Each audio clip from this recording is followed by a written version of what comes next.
हरिद्वार में जूना अखाड़े के महामंडलेश्वर स्वामी अवधेशानंद गिरी ने प्रेस कॉन्फ्रेंस की। इस दौरान उन्होंने कहा कि कुंभ तय वक्त पर खत्म होगा, हम कुंभ समाप्ति की घोषणा नहीं कर रहे। ये बड़ा बयान दिया स्वामी अवधेशानंद गिरी ने। साथ ही उन्होंने कहा कि हम और तमाम संत पूरी तरह सतर्कता बरत रहे हैं, कोरोना के नियमों का पालन कर रहे हैं। मेरी अपील है कि कम संख्या में लोग हरिद्वार आए। स्वामी अवधेशानंद गिरी से पीएम मोदी ने सुबह फोन पर बात की थी और इस दौरान उन्होंने जो संत हैं उनके स्वास्थ्य के बारे में भी बातचीत की थी, उनका हालचाल लिया था।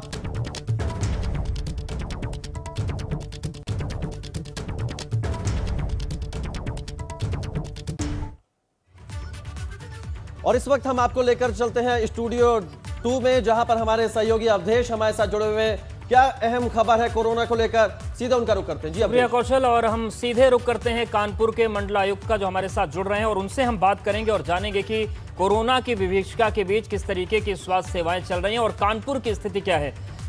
तो यूपी उत्तराखंड की स्थितियां जो है, एक बार हम बात कर लें। मंडलायुक्त जी, आपका बहुत स्वागत है हमारे साथ जुड़ने के लिए।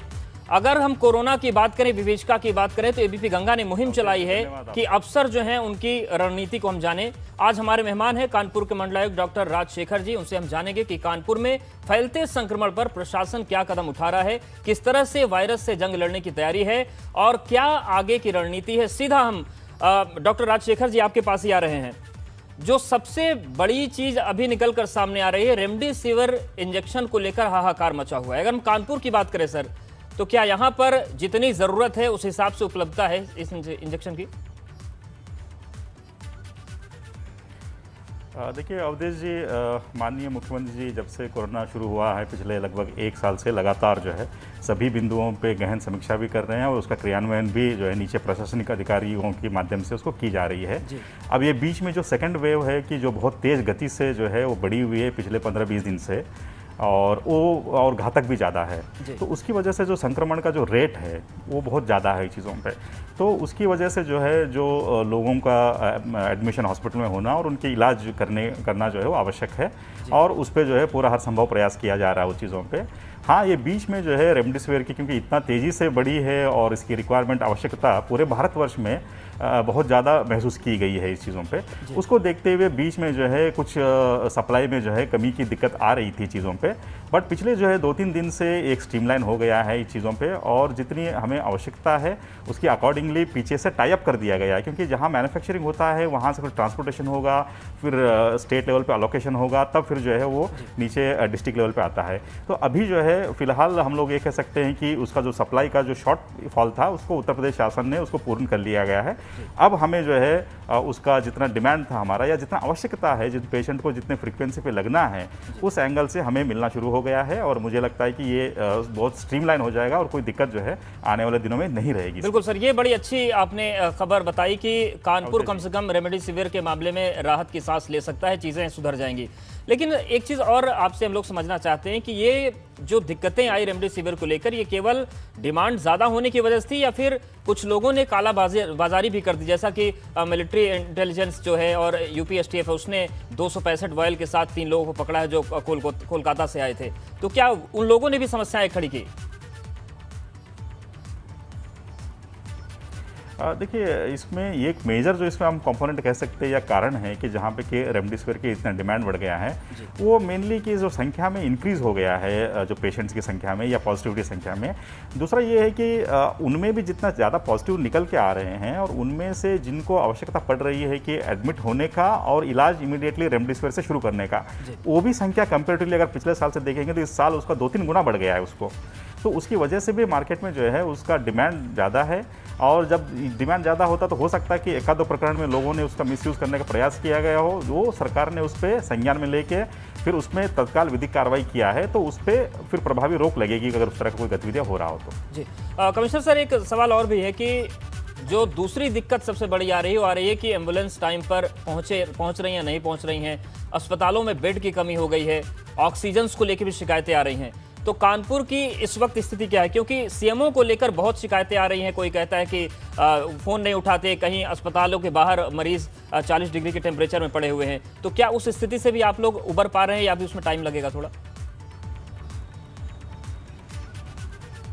देखिए अवधेश जी, आपको संज्ञान में होगा कि माननीय मुख्यमंत्री जी ने पिछले एक सप्ताह में 3 वीडियो कॉन्फ्रेंसिंग के माध्यम से लगातार चीज़ों को मॉनिटरिंग कर रहे हैं और संबंधित शासन के अधिकारियों को डायरेक्शन भी दे रहे हैं और हम लोगों को भी नीचे ग्राउंड लेवल पे उसके इम्प्लीमेंटेशन के लिए लगातार जो है मॉनिटरिंग की जा रही है। हाँ, बिल्कुल सही है कि जैसा केस बढ़ते हैं और उसके बाद वे स्पेशली जो सीरियस हो जाते हैं या जिनको ऑक्सीजन या वेंटिलेटर पर जाने की ज़रूरत पड़ जाता है कम समय में ही, क्योंकि जैसा मैंने आपको पहले भी बताया कि जो सेकंड स्ट्रेन है जो अभी वर्तमान में चल रहा है वो पहले वाले स्ट्रेन से बहुत घातक है और इसकी जो पॉजिटिविटी रेट ये भी हाई है और इसकी लीथलिटी जिसको कहते हैं कि हम इसको जो है जो बॉडी ऑर्गन्स को डैमेज करता है वो भी ज़्यादा है इस पर। तो इसलिए उसको एंगल से जो है बहुत सारे लोग कम समय में जो है उनको डिमांड आ रही है आईसीयू की या वेंटिलेटर की। तो इसलिए हमारे पास बेड तो पर्याप्त संख्या में है, बट उसमें क्या है कि जो ऑक्सीजनेटेड बेड्स है वो भी हमारे पास पर्याप्त संख्या में है, वो बहुत सारे खाली भी है उस चीज़ों पे। बट लोग ये चाहते हैं कि जैसे ही वो इस पे आ रहे हैं ऑक्सीजनेटेड बेड पे, बट कम समय में उनको फिर आईसीयू में और इसमें वेंटिलेटर पे जाने की आवश्यकता पड़ रही है। इसलिए आप देखेंगे तो वेंटिलेटर्स या आईसीयू बेड्स की जो है वो थोड़ा जो है दिक्कत रहती है चीज़ों पे, क्योंकि उसमें लिमिटेड संख्या होता है किसी भी जिले में, तो उन्हीं में हमें जो है फिर एडजस्ट करनी पड़ती है। लेकिन जहाँ तक ऑक्सीजनेटेड बेड्स है जो कोविड के लिए किया गया वो पर्याप्त संख्या में है और हम लोग जो रिसोर्स कंस्टेंट है उसी में कोशिश कर रहे हैं कि हम लोग जो है उसको बेहतर व्यवस्था करें।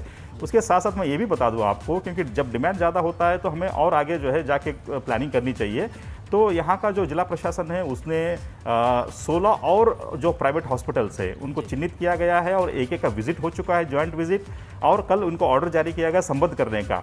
इससे भी हमारे पास जो है करीब 850 जो है ऑक्सीजनेटेड बेड और लगभग 180 हमारे आईसीयू और जो है एसडीओ बेड मिलेंगे और लगभग जो हमारे 60 जो है हमें वेंटिलेटर के मिलेंगे इससे जो हमारा जो है कुछ दिनों के लिए जो है हमारे ये इफेक्टिव हो रहेगा कि एडमिशन और उसके बाद जो है जो डिस्चार्ज होगा वो भी हम लोग बेहतर तरीके से उसको मतलब सर ये मान सकते हैं कि जो अगले 24 घंटे हैं जो प्राइवेट हॉस्पिटल का हम लोग चिन्हीकरण कर रहे हैं जी, अगले जो 24 घंटे हैं वो कानपुर में और बेहतर स्थिति लाएंगे जब आपके पास 180 वेंटिलेटर्स हो जाएंगे और एक बड़ी संख्या ऑक्सीजन वाले बेड्स की हो जाएगी। तो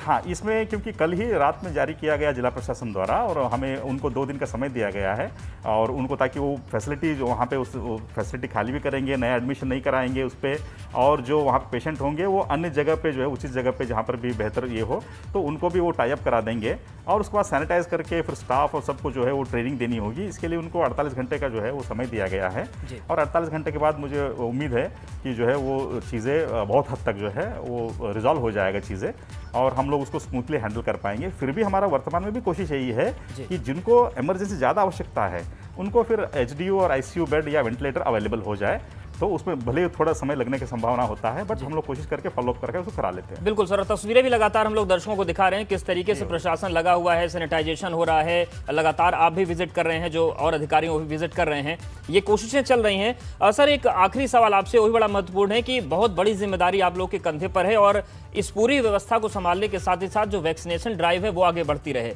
कानपुर में वैक्सीनेशन की कमी से कानपुर तो नहीं जूझ रहा है और किस तरीके से बढ़ाएं, क्योंकि अब जिस तरीके से संक्रमण फैल रहा है ऐसे में वैक्सीनेशन सेंटर्स में सुरक्षा भी बनी रहे, वैक्सीन भी मिल जाए जरूरतमंदों को, तो वो कैसे काम हो रहा है आगे?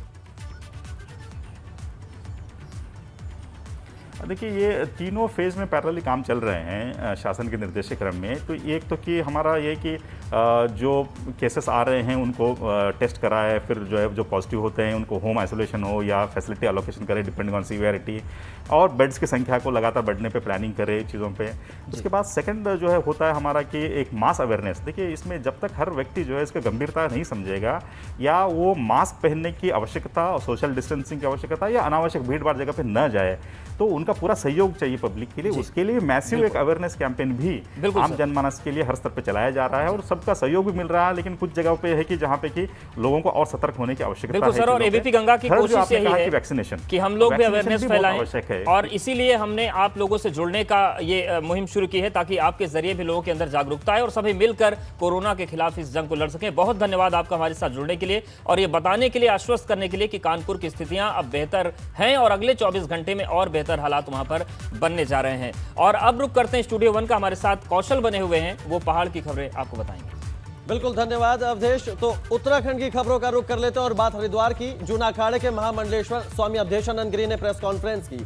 इस दौरान उन्होंने कहा कि कुंभ तय वक्त पर होगा, हम कुंभ समाप्ति की घोषणा नहीं कर रहे हैं और हम तमाम संत पूरी तरह से सतर्कता बरत रहे हैं, कोरोना के नियमों का पालन कर रहे हैं। उन्होंने कहा कि मेरी अपील है कि कम संख्या में ही लोग हरिद्वार आएं, स्नान करें और कोविड गाइडलाइंस का पालन करें। तो सुबह पीएम मोदी ने स्वामी अवधेशानंद गिरी से फोन पर बात की थी। इस दौरान उन्होंने सभी संतों के स्वास्थ्य का हाल जाना था और साथ ही ये भी अपील की थी कि जो कुंभ का अब एक शाही स्नान बचा है, आखिरी चौथा शाही स्नान जो 27 तारीख को होगा, वो प्रतीकात्मक रूप से किया जाए।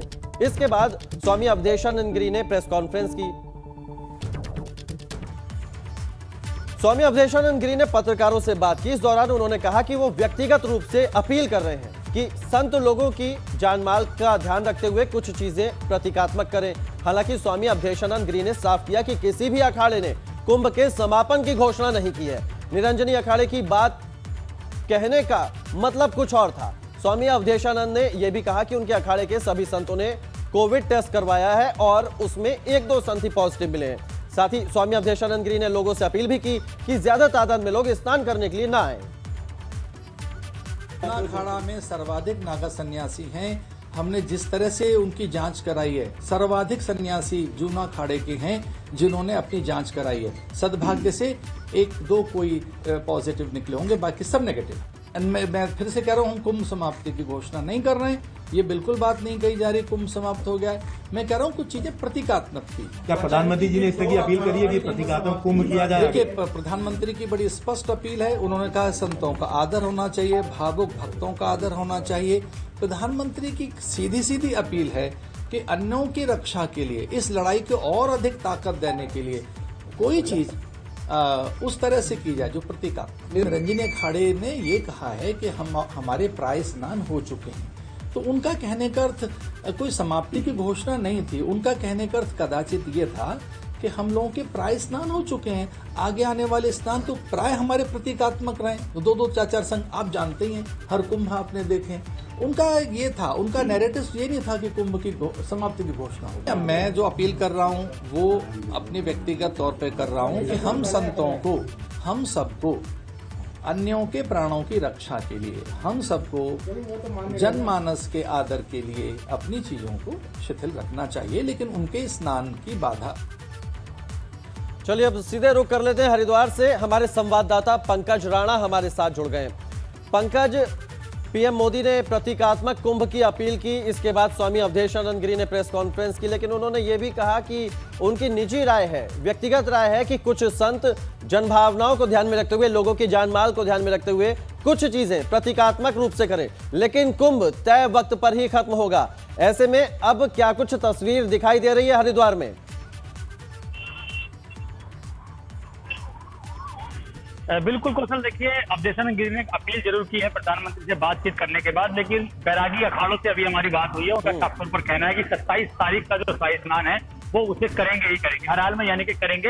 लेकिन उन्होंने ये बात मानी है प्रधानमंत्री नरेंद्र मोदी की और अवधेशानंद गिरी की कि जो भी प्रतीकात्मक रूप से बात कही गई है कि कम संख्या में श्रद्धालु होने चाहिए, कम संख्या में साधु होने चाहिए, तो उस बात को उन्होंने स्वीकार किया है कि 27 तारीख को जो शाही स्नान होगा उसमें साधु की संख्या बहुत कम रहने वाली है। तो ये कह सकते हैं कि अपील का बड़ा असर साधु संतों पर पड़ा है। और जहां तक सन्यासी अखाड़ों की बात है, सन्यासी अखाड़ों में से निरंजनी अखाड़े ने जो शाही स्नान की समाप्ति की घोषणा कर दी और आज विधिवत रूप से उसकी समाप्ति की घोषणा की जानी थी, लेकिन क्योंकि जो रविंद्रपुरी महाराज है निरंजनी अखाड़े के सचिव है वो कोरोना पॉजिटिव हो गए हैं और 22 संत उनके साथ कोरोना पॉजिटिव है, तो आज विधि विधान से वो नहीं किया गया है, उसका समापन नहीं किया गया है। लेकिन ये कह सकते हैं कि प्रधानमंत्री की अपील का बड़ा असर हरिद्वार में पड़ा है।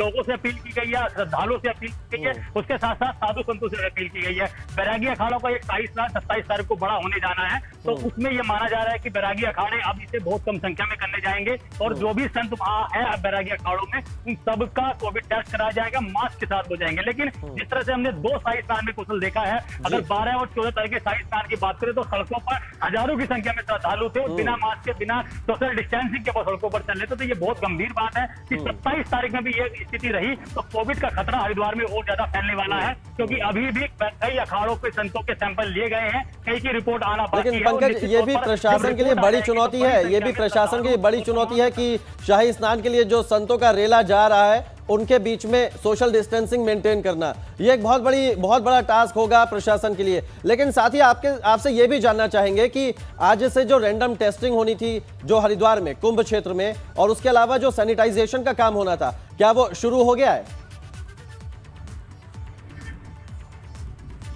देखिए, कुछ अखाड़ों में सैनिटाइजेशन का काम हुआ है और कई जगह सैंपल भी लेने के प्रयास चल रहे हैं, सैंपल भी ले जा रहे हैं, लेकिन क्योंकि अधिकांश अखाड़ों को पूरी तरह से बंद कर दिया गया है, उनको सैनिटाइजेशन किया जा रहा है। कई जो संत हैं वो पहले से ही क्वारंटीन कर दिए गए हैं, आइसोलेट कर दिए गए हैं, क्योंकि कई अखाड़ों के संत कोरोना पॉजिटिव पाए गए हैं। तो अखाड़ों में अभी जो सैंपल की प्रक्रिया है वो चल रही है। अब मेलाधिकारी दीपक रावत ने कल ये निर्देश किया था कि सैंपलिंग की और सैनिटाइजेशन की प्रक्रिया को बहुत बड़े स्तर पर बढ़ाया जाएगा, लेकिन ये कहा जा सकता है कि आज उसे बड़े स्तर पर नहीं किया जा रहा है। संभवतः ये माना जाए कि अगले आने वाले दिनों में टीम बनाकर इसमें आगे बढ़ाया जाएगा। चलिए, तो लगातार अब प्रशासन एक्टिव हुआ है, आप नजर बनाए रखिएगा पंकज। फिलहाल इस जानकारी के बहुत शुक्रिया। तो अब टेस्टिंग हो रही है और सैनिटाइजेशन का काम भी हो रहा है अखाड़ों में।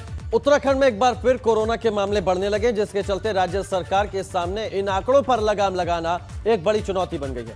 पिछले 24 घंटे में 2400 से ज्यादा लोग कोरोना संक्रमण की चपेट में आए, जबकि 17 लोगों की जान चली गई। ऐसे में राज्य सरकार की क्या कुछ तैयारी है, इसको लेकर शासकीय प्रवक्ता सुबोध उनियाल से बातचीत किया एबीपी गंगा संवाददाता विनोद कुमार ने। उत्तराखंड में एक बार फिर से कोरोना के बड़े आंकड़े सामने नजर आ रहे हैं और हमारे साथ में शासकीय प्रवक्ता सुबोध उनियाल जी हैं। उनसे हम जानते हैं, सर, अब बड़ी संख्या में कोरोना के मामले एक बार फिर से आने लगे हैं, राज्य सरकार की किस तरह की तैयारी है? देखिए, सरकार पूरी तरह से अलर्ट है और गंभीर है इसको लेकर के। और कल 2200 से ज़्यादा मामले आए, ये चिंता का विषय था। इसीलिए आप देख रहे हैं कि परीक्षाओं को स्थगित करने से लेकर, विश्वविद्यालय परीक्षाओं को स्थगित करने से लेकर, आज माननीय प्रधानमंत्री जी ने भी कहा है कि कुंभ को एक सिंबॉलिक किया जाए, उस पर भी हम लोग काम कर रहे हैं। और कुल मिलाकर के जिस तरह से पूरे राज्य में नाइट कर्फ्यू लागू कर दिया गया और तकरीबन सभी स्कूल और विद्यालयों को बंद करने के बारे में हम लोग अभी इसमें काम कर रहे हैं। तो कुल मिलाकर के चाहे वो कोविड हॉस्पिटल्स हों, चाहे वो टीकाकरण हो कि वैक्सीनेशन कितने लोगों को करना है, आरटीपीसीआर टेस्ट को, इस पर पूरी तरह से सरकार जो है गंभीरता के साथ काम कर रही है। सर, क्या वीकेंड लॉकडाउन पर भी सरकार विचार विमर्श कर रही है? जी हाँ, मैंने आपसे कहा कि क्योंकि समय काल और परिस्थिति के अनुसार निर्णय लिए जाते हैं।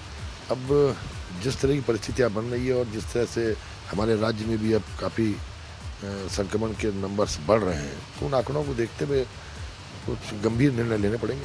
बहुत बहुत धन्यवाद सर। हमारे साथ थे शासकीय प्रवक्ता सुबोध उनियाल जी, जो बता रहे थे कि जिस तरह से अब उत्तराखंड में कोरोना के आंकड़े बढ़ रहे हैं, उससे ये ज़रूर लगता है कि आने वाले दिनों में सरकार के सामने सबसे बड़ी चुनौती यही होगी, आखिरकार कैसे बढ़ते कोरोना के मामलों को रोका जाए। अपने सहयोगी कैमरामैन प्रमोद वाजपेयी के साथ विनोद कुमार, एबीपी गंगा, देहरादून।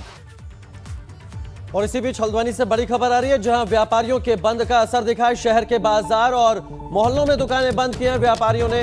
पुलिस प्रशासन की टीम इन इलाकों का जायजा ले रही है। शहर में घूम घूम कर जायजा लिया जा रहा है। नगर निगम पूरे बाजार को सैनिटाइज कर रहा है।